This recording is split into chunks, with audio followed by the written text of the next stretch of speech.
Adam fut-il réellement le tout premier homme jamais créé? Ou bien le livre de la Genèse dissimulerait-il une vérité plus profonde, une énigme que d'innombrables lecteurs ont effleurée sans jamais la saisir véritablement? Et si la Bible elle-même, de manière subtile mais persistante, laissait entendre l'existence d'êtres humains antérieurs à Adam? Se pourrait-il qu'Adam ne soit pas le pionnier biologique de notre espèce, mais plutôt l'initiateur d'une lignée ou d'une fonction totalement distincte? Dans cette exploration vidéo, nous allons plonger dans les arcanes du texte hébraïque original, décortiquer des indices bibliques trop souvent négligés, et confronter des théories théologiques qui pourraient bien bouleverser toutes vos certitudes établies sur les prémices de l'humanité. N'oubliez pas d'aimer, de vous abonner, et de rester avec nous jusqu'à la fin de cette analyse, car ce voyage intellectuel ne fera pas que vous défier et il pourrait bien transformer votre compréhension de l'intégralité de la Bible. Commençons. Pour commencer ce voyage, ouvrons nos Bibles au tout premier chapitre, Genèse 1 et 2.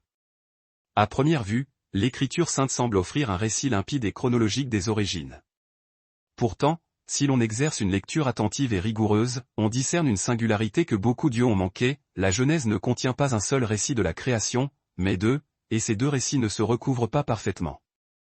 Genèse 1, versets 26 et 27 nous dit, « Puis Dieu dit, faisons l'homme à notre image, selon notre ressemblance, et qu'il domine sur les poissons de la mer, sur les oiseaux du ciel. » Ainsi Dieu créa l'homme, Adam, à son image, il le créa à l'image de Dieu, il créa l'homme et la femme. Cet événement se déroule le 6e jour. L'humanité est ici présentée comme le couronnement majestueux de la création, suivant les animaux dans l'ordre cosmique. Dieu crée l'homme, astérisque à Adam astérisque en hébreu, non comme un individu singulier, mais comme une unité plurielle, il créa l'homme et la femme. Il n'y a ici aucun nom propre personnel, aucun jardin précis, aucune localisation géographique spécifique mentionnée. Ce n'est qu'une déclaration générale et grandiose affirmant que l'humanité fut faite à l'image de Dieu pour être le gérant de la création. Ce récit est majestueux, il possède une dimension cosmique et poétique, agissant comme un objectif grand angle montrant toute la création se dérouler en un rythme parfait et ordonné. Mais lorsque nous tournons la page et abordons Genèse 2, le ton, la méthode et l'atmosphère changent radicalement.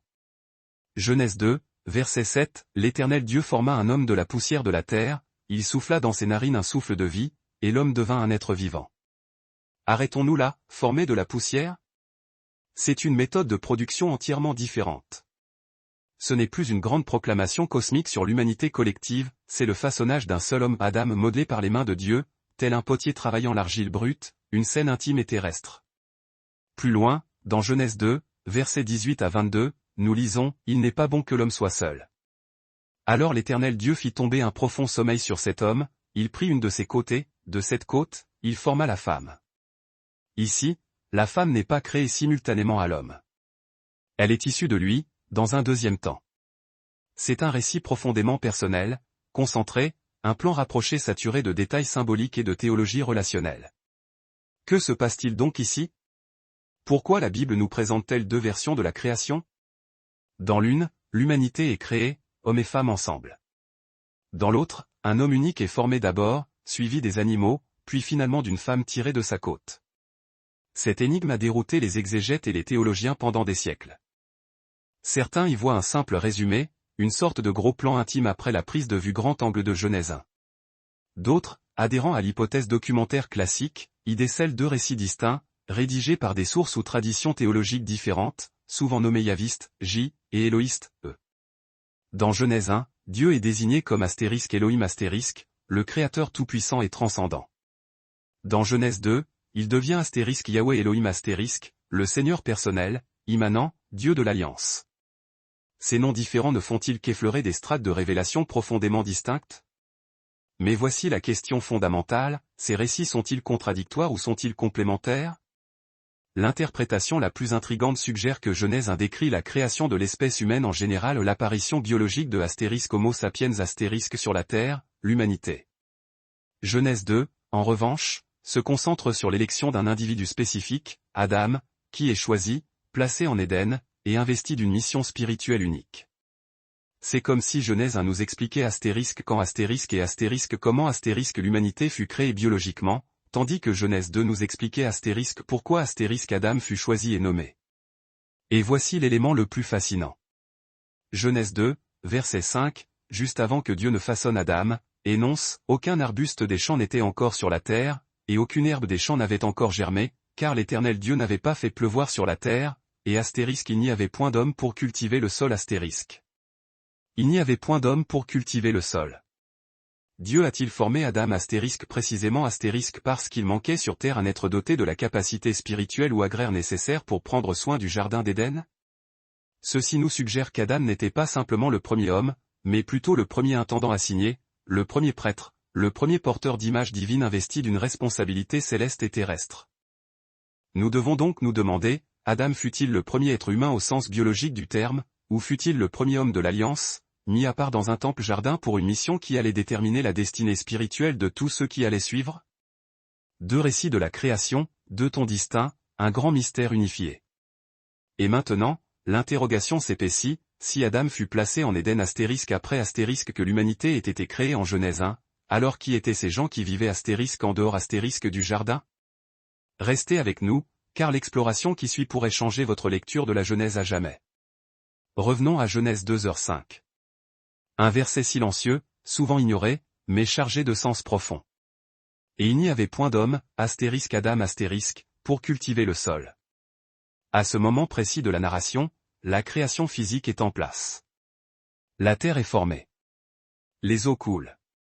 Mais quelque chose d'essentiel fait défaut. Non pas une présence quelconque, mais l'exercice d'une fonction humaine spécifique. Le terme hébreu utilisé ici est astérisque Adam astérisque. Comme nous l'avons vu, il peut désigner l'humanité, l'homme au sens masculin, ou le nom propre Adam. La clé réside dans la fonction. Le verset n'affirme pas qu'il n'y avait aucun être humain astérisque vivant astérisque, mais qu'il n'y avait aucun astérisque Adam astérisque pour astérisque cultiver le sol astérisque. Cela signifie qu'Adam n'a pas été créé parce qu'aucune personne n'existait, mais parce qu'il manquait quelqu'un pour un astérisque but astérisque précis. Cette culture du sol n'était pas une simple activité de jardinage séculaire. Elle était sacrée. Le mot hébreu traduit par « cultiver » et astérisque avad astérisque, qui signifie aussi « servir » ou « rendre un culte » ou « être ministre ». En d'autres termes, il s'agit non seulement de cultiver la terre, mais également de servir ou d'adorer dans une fonction quasi sacerdotale. Passons maintenant au verset 15. Genèse 2h15, l'Éternel Dieu prit l'homme et le plaça dans le jardin d'Éden pour le cultiver, astérisque avad astérisque, et pour le garder, astérisque shamar astérisque. Décomposons ces deux verbes cruciaux. Astérisque le cultiver astérisque, à nouveau le mot hébreu astérisque avad astérisque, signifie travailler ou servir. Astérisque le garder astérisque, du mot astérisque shamar astérisque, signifie surveiller, protéger, préserver, ou même défendre. Ces deux verbes astérisque avad astérisque et astérisque shamar astérisque sont précisément ceux qui sont utilisés dans les Nombres, chapitres 3 et 8, pour décrire le travail des prêtres lévitiques dans le tabernacle. Nombre 3, 7-8, ils prendront soin de ce qui lui est confié et de ce qui est confié à toute l'assemblée, devant la tente de la rencontre, pour faire le service, astérisque avad astérisque, du tabernacle. Il ne s'agit donc pas d'un simple travail manuel. C'est un service sacré, le travail du temple. Sous cet angle, Éden n'est pas seulement un jardin luxuriant. C'est un sanctuaire, le prototype du tabernacle et du temple qui viendront plus tard. Adam n'est pas qu'un jardinier. Il est le premier prêtre. Sa tâche consistait à servir Dieu dans un espace sacré, à le garder contre la corruption, et à servir de médiateur de la présence divine sur la terre. Considérez ceci, Adam n'a pas été créé seulement pour exister. Il a été créé pour exercer l'intendance d'un espace sacré, choisi pour marcher avec Dieu dans une relation d'alliance. C'est pourquoi Genèse 2 ne porte pas sur la création de l'humanité dans son ensemble. C'est le récit de la nomination d'un représentant, d'un homme appelé à un rôle de leadership spirituel. Alors, Adam fut-il le premier être humain biologique? Ce débat reste ouvert. Mais ce qui semble de plus en plus clair, c'est ceci, Adam fut le premier homme de l'Alliance, mis à part du reste de la création pour initier une relation divine spécifique. Son histoire n'est pas seulement l'histoire d'être humain, mais l'histoire d'être saint, appelé à l'obéissance, testé par le choix, et responsable de la destinée spirituelle de ceux qui le suivraient. Plus tard, la Bible fait écho à cette fonction en Christ. 1 Corinthiens 15h45, c'est ainsi qu'il est écrit, le premier homme, Adam, devint une âme vivante, le dernier Adam, lui, est devenu un esprit vivifiant. Adam fut la tête de l'humanité dans le jardin. Jésus, le dernier Adam, est devenu la tête d'une nouvelle création. Ainsi, la prochaine fois que vous lirez Genèse 2h5, rappelez-vous qu'il ne s'agissait pas seulement du façonnage d'un homme, mais du lancement d'une mission sacerdotale. À suivre, que se passait-il en dehors du jardin, et qui d'autre pouvait bien s'y trouver? Jusqu'à présent, nous avons exploré la possibilité que Genèse 1 et 2 décrivent non seulement la création en général, mais aussi l'appel d'un homme spécifique, Adam, à entrer dans une alliance privilégiée avec Dieu. Mais c'est maintenant que les choses deviennent réellement fascinantes. Faisons un bond en avant jusqu'à Genèse 4, le récit des fils d'Adam, Caïn et Abel. Nous connaissons tous l'histoire. Caïn devient jaloux de l'offrande d'Abel. Dieu le met en garde, mais Caïn ignore l'avertissement et commet le premier meurtre de l'histoire. Genèse 4h8, Caïn se jeta sur son frère Abel et le tua. Suite à cela, Dieu confronte Caïn et prononce le jugement. Genèse 4, 11-12, maintenant, tu es maudit et chassé de la terre. Tu seras un errant et un vagabond sur la terre. Et voici l'un des passages les plus déconcertants de l'Écriture. Genèse 4, 13-16, Caïn dit à l'Éternel, ma peine est trop lourde à porter. Quiconque me trouvera me tuera. Mais l'Éternel lui dit, non, si quelqu'un tue Caïn, il sera vengé cette fois. Alors l'Éternel posa une marque sur Caïn pour que personne qui le trouverait ne le tuât. Caïn s'en alla de la présence de l'Éternel et s'établit dans le pays de No, à l'est d'Éden. Mettons la narration en pause. Qui Caïn craignait-il? Qui sont ces « quiconque » qui pourrait le trouver et le tuer? À ce stade, seul Adam, Ève, Caïn, et l'ombre d'Abel, le défunt, ont été explicitement nommés. Et le mystère s'épaissit encore. Genèse 4h17, Caïn connut sa femme, elle devint enceinte et enfanta Enoch. Alors Caïn bâtit une ville, et il donna à la ville le nom de son fils, Enoch. Attendons. Caïn a une femme et un enfant. Puis il construit une ville. Demandez-vous, pourquoi Caïn construirait-il une ville s'il n'y avait qu'une poignée d'individus sur terre? Qui va vivre dans cette cité? Qui sont ces autres qui vivaient à l'est d'Éden? Ce passage a alimenté des débats pendant des millénaires. Possibilité numéro 1, Adam et Ève eurent de nombreux enfants non nommés. C'est l'explication la plus courante. Genèse 5h4 dit, après la naissance de Seth, Adam vécut 800 ans, et il eut d'autres fils et des filles. Alors peut-être que Caïn a épousé une de ses sœurs, née plus tard et non mentionnée par son nom.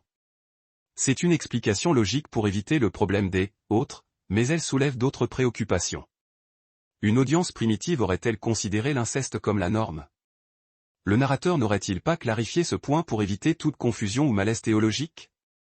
Possibilité numéro 2, il y avait d'autres humains en dehors d'Éden. Cette théorie postule qu'Adam et Ève n'étaient pas les seuls humains jamais créés biologiquement. Au lieu de cela, ils étaient le premier couple de l'Alliance, placé en Éden pour une mission sacrée. D'autres êtres humains pourraient avoir déjà existé ailleurs sur Terre, descendants potentiels de l'humanité créée collectivement en Genèse 1, hommes et femmes, à l'image de Dieu. Adam, cependant, fut formé séparément pour une assignation divine et sacerdotale dans le jardin. En d'autres termes, les gens que Caïn craignait pouvaient provenir de cette population humaine plus vaste.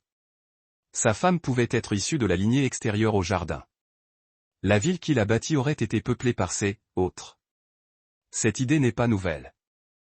De nombreux érudits et théologiens, y compris certains penseurs juifs et chrétiens primitifs, ont proposé la théorie de la double création. Genèse 1 est l'équivalent de la création de l'humanité, l'espèce. Genèse 2 est l'équivalent de l'élection spirituelle d'Adam, l'individu. Adam devient la tête fédérale, le représentant de l'alliance. Non pas le premier astérisque Homo sapiens astérisque, mais le premier homme à marcher avec Dieu dans un espace sacré. Pensez-y, Caïn quitta la présence de l'Éternel. Cela signifie qu'il était en communion édénique auparavant. Après sa rébellion, il se rend dans un lieu appelé No, qui signifie « errance », et s'intègre dans un monde au-delà d'Éden. C'est comme si l'Écriture laissait entendre qu'il y avait beaucoup plus dans l'histoire primitive de l'humanité que ce qui se passait à l'intérieur du jardin. Acte 17h26 affirme, « Il a fait d'un seul homme toutes les nations des hommes ». Certains interprètent ce « seul homme » comme Adam. D'autres pensent que Paul fait référence de manière plus générale à l'ascendance commune de l'humanité, soulignant l'unité plutôt que la stricte chronologie. Voici donc la conclusion provisoire, Genèse 4 n'enregistre pas seulement un meurtre. Il révèle un monde au-delà du jardin. Un monde avec des gens, avec des villes, avec le potentiel de violence. Un monde que Dieu a permis de se développer, mais qu'il a choisi de racheter à travers une lignée spécifique, Adam, puis Seth, puis Noé, et finalement Jésus. L'histoire de Caïn ouvre la porte à la possibilité qu'Adam n'ait pas été seul au monde, mais qu'il ait été mis à part par Dieu pour commencer quelque chose de sacré, quelque chose de rédempteur qui se poursuit encore aujourd'hui. Dans la section suivante, nous allons nous plonger dans la langue hébraïque et découvrir comment les choix de mots dans le texte original pointent vers une vérité encore plus profonde. Maintenant, allons plus loin, non seulement dans la trame narrative, mais dans la langue même de la Bible. Car parfois, les plus grandes révélations ne proviennent pas de ce que le texte dit en français, mais de la manière dont il le dit en hébreu. Commençons par le mot Adam. C'est l'un des mots les plus importants et les plus mal compris dans les premiers chapitres de la Genèse. En hébreu, Adam peut se référer à un nom propre, Adam, le premier homme en Éden, à un nom générique, un humain, un être humain, ou à un nom collectif, l'humanité dans son ensemble, le genre humain. La confusion naît lorsque nous essayons d'attribuer une seule signification à un mot qui porte de multiples nuances de sens. Observons Genèse 1, 26-27 à nouveau. Dieu dit, faisons l'homme à notre ressemblance. Dieu créa l'humanité, Adam à son image. Remarquez que dans ce passage, Adam signifie clairement l'humanité en général, à la fois homme et femme. Il n'y a aucune mention d'une personne spécifique, d'un jardin, de poussière, ou d'une côte. C'est une déclaration générale sur l'identité et la dignité humaine. Tous les humains sont porteurs de l'image de Dieu. Mais dans Genèse 2, les choses changent. Genèse 2h7, l'Éternel Dieu forma à Adam l'homme, de la poussière de la terre. Nous avons maintenant affaire à Adam littéralement, l'homme, avec l'article défini. Ce n'est plus juste un humain générique, c'est l'homme au singulier, spécifique, personnel. Et en hébreu, ce subtil déplacement linguistique marque un tournant narratif majeur. En résumé, Genèse 1, Adam équivaut à l'humanité, créée homme et femme, appelée à remplir la terre. Genèse 2 à 3, Adam équivaut à l'homme désigné, Adam, placé en Éden pour un but spécial et sacré. La question devient alors, se pourrait-il que Genèse 1 décrive la création de l'espèce humaine en général, tandis que Genèse 2 à 3 se concentre sur la nomination d'un seul homme, Adam, pour une relation d'alliance particulière? Si tel est le cas, Adam n'est pas nécessairement le premier humain jamais existant. Il est le premier humain investi d'une mission, d'un commandement et d'une conséquence théologique. Cette théorie gagne en force lorsque l'on considère un autre détail technique. Genèse 2h5 dit encore, il n'y avait point d'homme pour cultiver le sol. Nous avons déjà vu que, cultiver, avad et, garder, shamar implique un service sacré et des termes sacerdotaux. Dieu ne cherchait pas seulement un corps humain. Il cherchait un intendant spirituel. Mais reculons encore davantage. Job 38, 4-7, où étais-tu quand je fondais la terre? Lorsque les étoiles du matin chantaient ensemble, et que tous les fils de Dieu poussaient des cris de joie. Ce passage de Job nous offre une fenêtre sur une histoire cosmique antérieure. Il parle d'un temps avant Adam, un temps où Dieu posait les fondations de la terre et où des êtres célestes, les Ben Elohim fils de Dieu, membres du Conseil céleste, existaient déjà et célébraient son œuvre. Ces entités ne sont pas des humains. Ce sont des êtres spirituels qui sont antérieurs au récit d'Éden. Qu'est-ce que cela signifie? Cela signifie que l'histoire de la Genèse fait partie d'une tapisserie beaucoup plus vaste. Adam n'apparaît pas dans le vide. Il entre sur une scène cosmique déjà active, avec un ordre divin, des êtres spirituels et un dessein qui s'étend d'Éden à l'éternité. Même Éden lui-même pourrait ne pas représenter la terre entière, mais plutôt un espace sacré, un temple divin où le ciel et la terre se rencontrent. Ézéchiel 28, 13-14, parlant d'Éden, dit, tu étais en Éden, jardin de Dieu. Tu étais sur la sainte montagne de Dieu. Éden est décrit non seulement comme un jardin, mais comme un sanctuaire montagneux, un lieu de présence divine. Donc, voici la grande idée, Adam est un mot à multiples facettes. Il peut représenter un individu, mais aussi l'humanité dans son ensemble. Et Éden peut représenter plus qu'un lieu, il pourrait être un portail de dessein où le divin et l'humain s'entrecroisent. Plus nous étudions la langue et le contexte, plus la Bible révèle ceci, l'histoire d'Adam n'est pas tant sur la manière dont les humains ont évolué biologiquement. Elle porte sur la manière dont l'humanité fut choisie spirituellement. Et nous arrivons maintenant à l'intersection de la science et de la foi, où la génétique, l'anthropologie et la théologie posent la même question, si Adam n'était pas le seul humain, quel était son rôle unique dans le récit rédempteur de Dieu? Alors que nous explorons le mystère d'Adam, la Bible n'est pas la seule source à entrer en conversation. La science moderne et la génétique ont ajouté de nouvelles perspectives, qui, étonnamment, font écho à certaines des questions anciennes que nous avons déjà soulevées. Parlons de deux concepts intrigants issus du domaine de la génétique, l'Ève mitochondriale et l'Adam Y chromosomique. Ces termes ont une consonance biblique, mais ils n'ont pas été conçus pour l'être. L'Ève mitochondriale désigne la femme la plus récente de laquelle tous les humains vivants ont hérité leur ADN mitochondrial. L'Adam Y chromosomique est l'ancêtre masculin le plus récent de qui tous les hommes héritent de leur chromosomie. Mais voici la donnée clé, ces deux figures génétiques n'ont pas vécu en même temps. Elles n'étaient pas un couple, et elles n'étaient pas nécessairement les premiers humains, mais simplement les ancêtres communs les plus récents le long de deux lignées génétiques spécifiques. Selon la plupart des estimations scientifiques, l'Ève mitochondriale aurait vécu il y a environ 150 000 à 200 000 ans, probablement en Afrique de l'Est. L'Adam Y chromosomique est estimé avoir vécu entre 60 000 et 300 000 ans, selon le modèle. Ces chronologies ne correspondent pas au calendrier traditionnel de la Genèse. C'est important, car cela suggère que l'histoire de la Genèse n'a peut-être pas pour objectif de décrire une chronologie biologique, mais plutôt d'établir une vérité théologique.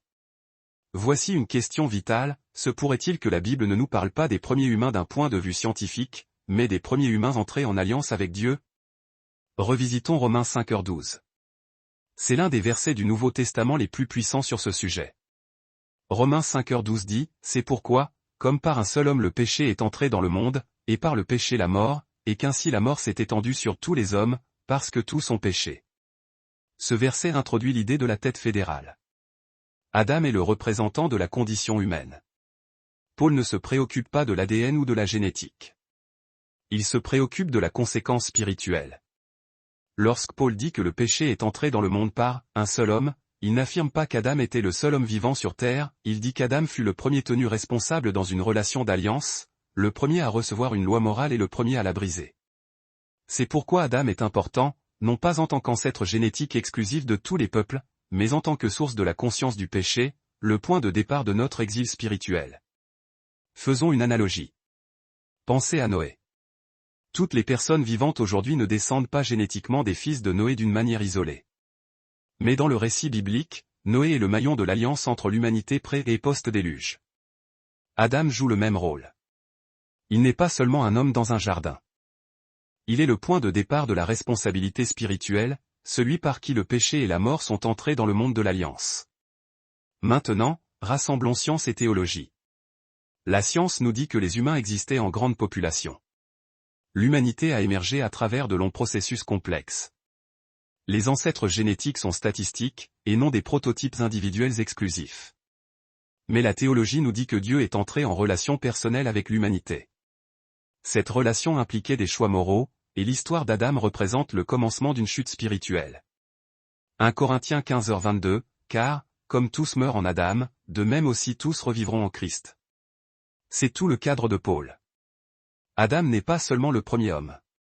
Il est le premier archétype de l'homme déchu.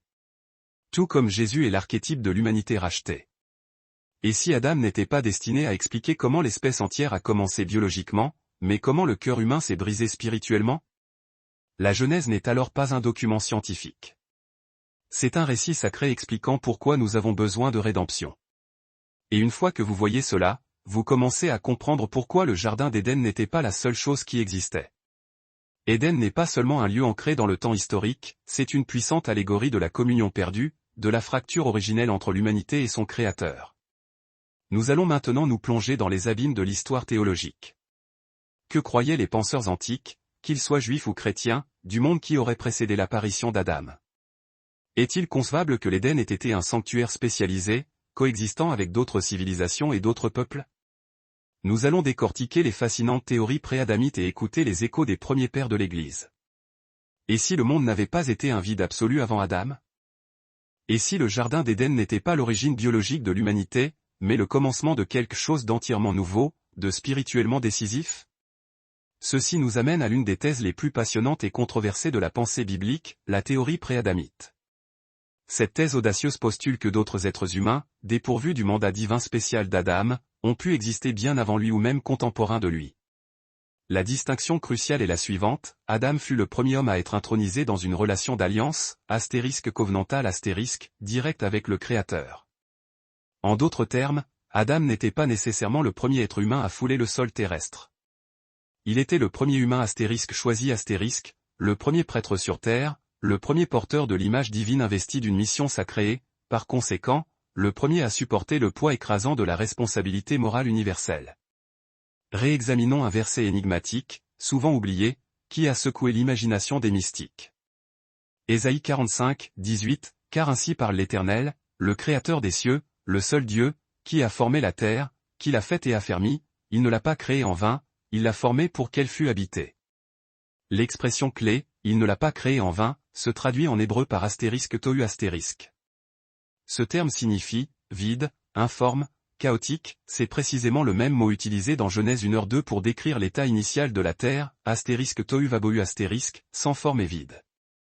La question qui hante les érudits est vertigineuse, Dieu aurait-il délibérément créé un chaos, ou bien un événement cosmique cataclysmique se serait-il déroulé avant l'histoire d'Adam, réduisant la création à cet état de désordre initial? Cette interrogation fondamentale a stimulé l'imagination des penseurs juifs et chrétiens primitifs, suscitant des interprétations anciennes et des aperçus mystiques profonds. Dans la littérature mystique juive antique, particulièrement au sein de la tradition kabbalistique, se développe l'idée fascinante de « mondes antérieurs » qui auraient précédé le nôtre. Ces mondes, dit-on, furent spirituellement détruits ou effondrés par une incapacité à contenir la lumière divine, comme un « redémarrage » cosmique par le Créateur avant l'établissement de la création actuelle que nous connaissons. Certains rabbins spéculaient sur des mondes ou des êtres créés avant l'humanité adamique, peut-être comme un moyen d'expliquer les étranges lacunes et les tensions narratives ressenties dans le texte de la Genèse. Les pères de l'Église primitive ont également lutté avec ces mystères. Ce n'était pas uniquement une conversation juive. Examinons deux esprits monumentaux des premiers siècles chrétiens. Origène, v. 184 à 253 AP J.C., Origène d'Alexandrie, l'un des premiers théologiens chrétiens, croyait en un monde spirituel prétemporel. Il avançait l'idée controversée que les âmes existaient avant d'être placées dans des corps humains et que le récit de la création dans la Genèse était une histoire symbolique de la chute spirituelle dans l'existence matérielle. Bien que ces vues aient été contestées et finalement rejetées par l'Église, il a ouvert la porte aux chrétiens pour qu'ils pensent au-delà de la stricte interprétation littérale.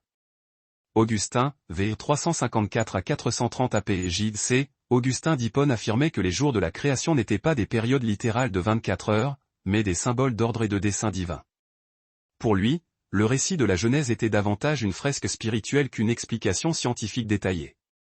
Bien qu'Augustin n'ait pas soutenu une théorie préadamite complète, il suggérait qu'une grande part de mystère entourait ce qui s'était passé avant, et même autour, de l'histoire d'Adam. En d'autres termes, même l'Église primitive savait que la Genèse ne nous fournissait pas un rapport scientifique minute par minute, mais un canevas théologique richement tissé. Éden, un temple parmi les nations? Revenons à Genèse 2h8. L'Éternel Dieu planta un jardin en Éden, du côté de l'Orient. Le texte ne dit pas que Dieu créa la terre entière à ce moment-là, cela est déjà accompli. Au lieu de cela, il plante un jardin spécifique dans un lieu précis, à l'Orient, dans une région appelée Éden. Cela implique fortement qu'Éden était un espace sacré localisé, circonscrit, et non la totalité de la terre. Les spécialistes décrivent souvent Éden comme une sorte de temple primordial, le point de rencontre terrestre et privilégié entre Dieu et l'homme. Le prophète Ézéchiel 28, 13-14 renforce cette vision en décrivant Éden comme la « montagne sainte de Dieu », employant clairement l'imagerie du temple. Ceci soulève une possibilité fascinante, Éden a pu être mis à part du monde environnant, un sanctuaire saint dont Adam était le premier prêtre et gardien. Et en dehors de l'Éden, existaient peut-être d'autres peuples, d'autres territoires, et une histoire humaine plus vaste sur laquelle la Genèse choisit de ne pas se concentrer, car son objectif est de nature covenantale et non de fournir une généalogie exhaustive Alors, pourquoi se concentrer sur Adam? Parce que l'histoire d'Adam est l'histoire de la responsabilité, de la relation brisée, et de l'origine du péché. Romains 5h14 nous dit, néanmoins la mort a régné depuis Adam jusqu'à Moïse, même sur ceux qui n'avaient pas péché par une transgression semblable à celle d'Adam, lequel est le type de celui qui devait venir. Adam est un type un modèle, pas seulement une personne historique isolée.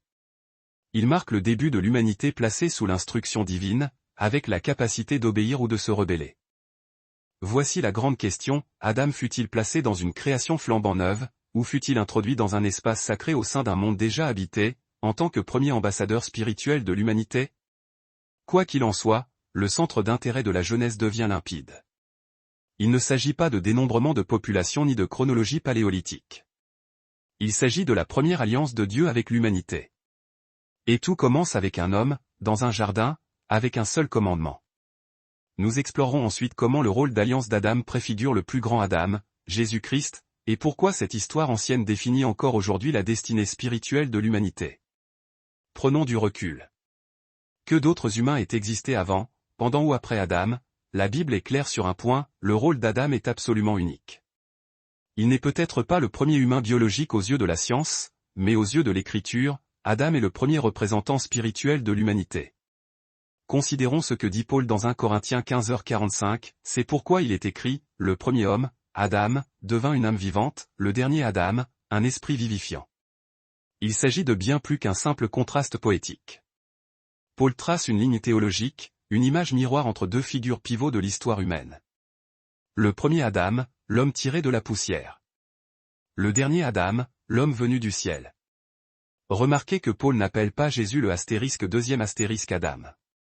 Il l'appelle le dernier Adam. Pourquoi? Parce que la Bible ne raconte pas l'histoire de deux individus successifs. Elle raconte l'histoire de deux commencements, de deux origines, de deux destins.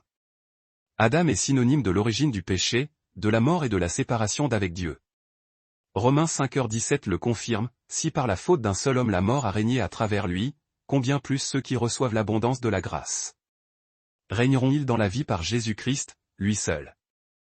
Adam n'a pas seulement chuté, il nous a tous entraînés avec lui dans un héritage de brisure, de honte, de labeur et de mortalité. Mais Jésus n'a pas seulement ressuscité, il nous a tous élevés dans un héritage de liberté, de restauration, de paix et de vie éternelle. Adam n'est pas une simple curiosité historique. Il est le point de départ du combat spirituel de l'humanité. En lui, nous voyons l'image de Dieu, la tentation de saisir ce qui est interdit, et les conséquences dévastatrices de la désobéissance. Genèse 3h19, car tu es poussière, et tu retourneras dans la poussière. Mais Jésus inverse cette malédiction. Jean 11h25, je suis la résurrection et la vie. Celui qui croit en moi vivra, même s'il meurt. Là où Adam a apporté l'exil, Jésus apporte le retour au foyer. Là où Adam a apporté le labeur, Jésus offre le repos. Là où Adam a apporté la mort, Jésus apporte la vie. Et ceci est fondamental, Luc 3h38 retrace la généalogie de Jésus jusqu'à Adam, fils de Dieu. Ce n'est pas seulement un registre biologique, c'est un récit spirituel. Jésus, en tant que fils de Dieu, entre dans une lignée familiale brisée pour racheter chaque fracture initiée par Adam. Du jardin à la croix, pensez au parallèle. Dans un jardin, Éden, Adam dit, oui, à soi et, non, à Dieu. Dans un autre jardin, Gethsémané, Jésus dit, oui, à Dieu et, non, à soi. Luc 22h42, Père, si tu voulais éloigner de moi cette coupe. Cependant, que ta volonté soit faite, et non la mienne. La désobéissance d'Adam a transformé le paradis en désert. L'obéissance de Jésus a transformé le désert en porte de retour au paradis. Le message est clair. L'histoire d'Adam n'est pas seulement celle d'un homme qui a commis une erreur. Elle est l'histoire de la condition humaine universelle. Et Jésus, notre dernier Adam, n'est pas seulement synonyme de pardon. Il est synonyme de nouvelle création. 2 Corinthiens 5h17, si quelqu'un est en Christ, il est une nouvelle créature. Les choses anciennes sont passées, voici, toutes choses sont devenues nouvelles. Alors, oui, Adam a peut-être échoué, mais le plan de Dieu n'a jamais failli. De l'Éden au calvaire, de la poussière à la gloire. La Bible n'est pas l'histoire d'une seule chute. C'est l'histoire de deux Adams et l'invitation faite à chacun de nous de passer du premier au dernier. Explorons pourquoi l'histoire d'Adam, aussi ancienne soit-elle, parle encore à nos âmes modernes. Pourquoi cela importe-t-il? Pourquoi est-ce important de savoir si Adam fut le premier humain biologique ou simplement le premier humain placé sous l'alliance avec Dieu? Voici la réponse. Parce que le but de la Genèse n'a jamais été de gagner un débat scientifique. Il a toujours été de révéler le cœur de Dieu et le dessein de l'humanité. Cette question, Adam était-il vraiment le premier? N'est pas seulement une question d'anthropologie. C'est une question de théologie. Décomposons cela. Si nous nous concentrons uniquement sur la biologie, nous réduisons Adam à un ancêtre primitif, juste un autre hominidé dans une longue chaîne évolutive. Mais si nous le comprenons à travers le prisme de sa vocation divine, Adam devient un symbole puissant de destinée spirituelle, de responsabilité morale et d'identité covenantale. La Genèse ne nous dit pas seulement astérisque ce qui astérisque s'est passé. Elle nous dit astérisque pourquoi astérisque nous sommes ici. Genèse 2h9, au milieu du jardin, il y avait l'arbre de vie et l'arbre de la connaissance du bien et du mal.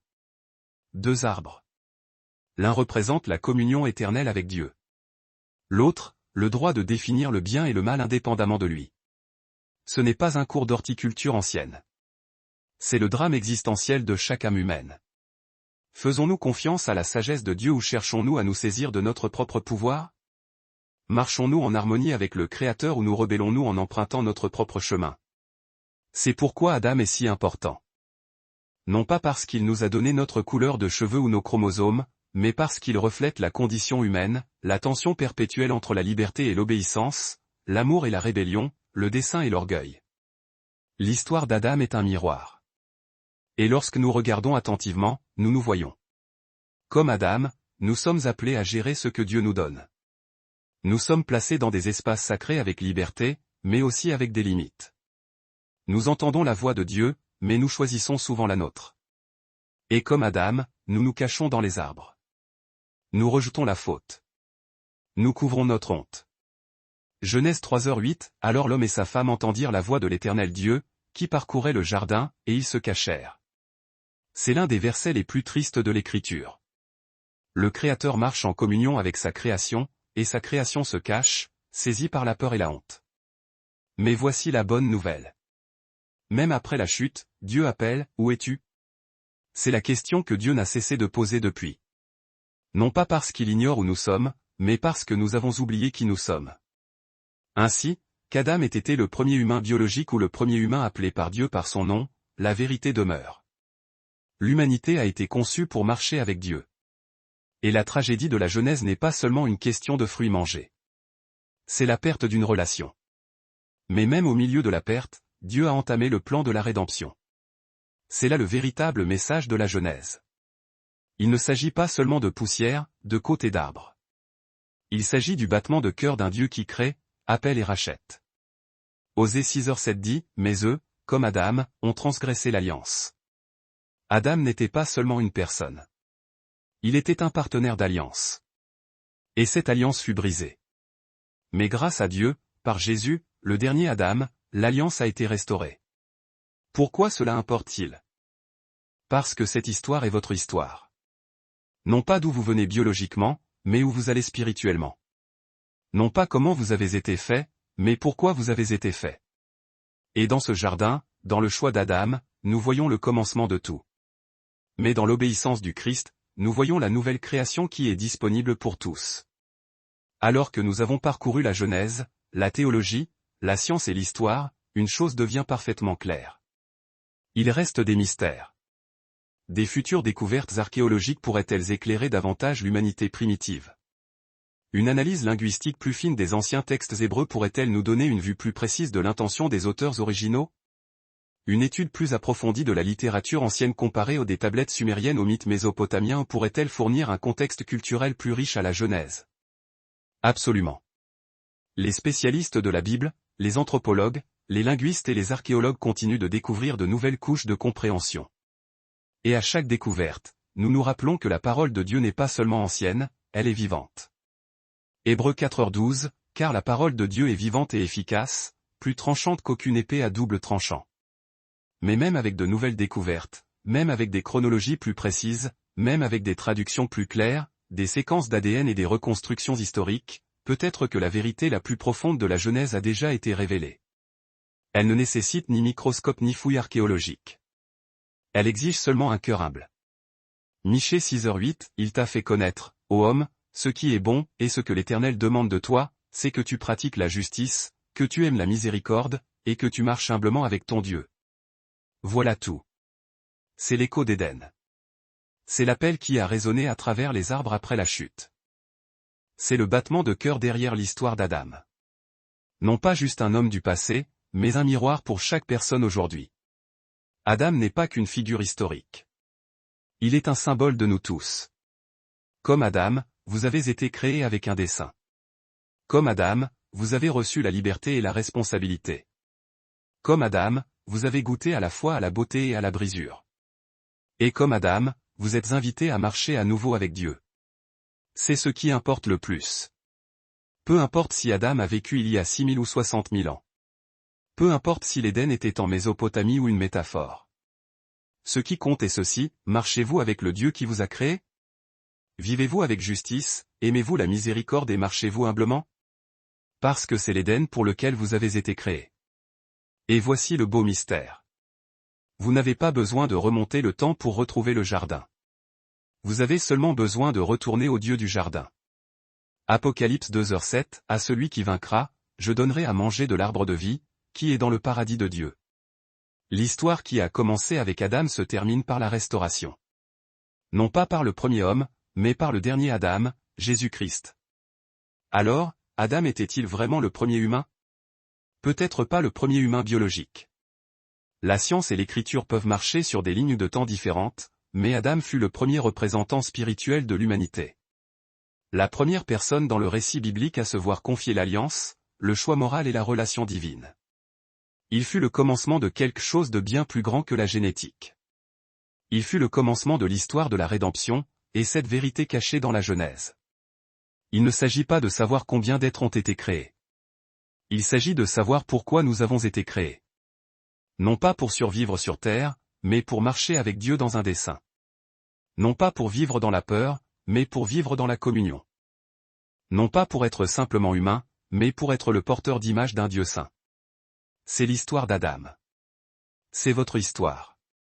Si cela a changé votre perception de la Bible ou soulevé de nouvelles questions dans votre cœur, discutons-en. Partagez vos réflexions dans les commentaires. Nous lisons et répondons. Aimez cette vidéo si elle vous a aidé à penser plus profondément. Cela soutient grandement notre message et permet à plus de personnes de trouver cette vérité. Abonnez-vous et activez la cloche. Nous explorons des mystères bibliques comme celui-ci chaque semaine avec l'écriture, l'histoire, l'archéologie et la perspicacité théologique. Et souvenez-vous, la Bible ne cache pas la vérité. Elle la révèle à ceux qui sont prêts à regarder à nouveau et à écouter un peu plus attentivement. Alors, continuez à creuser, continuez à questionner, et par-dessus tout, continuez à marcher humblement, exactement comme Adam a été appelé à le faire. Jusqu'à la prochaine fois, que la grâce et la paix soient avec vous.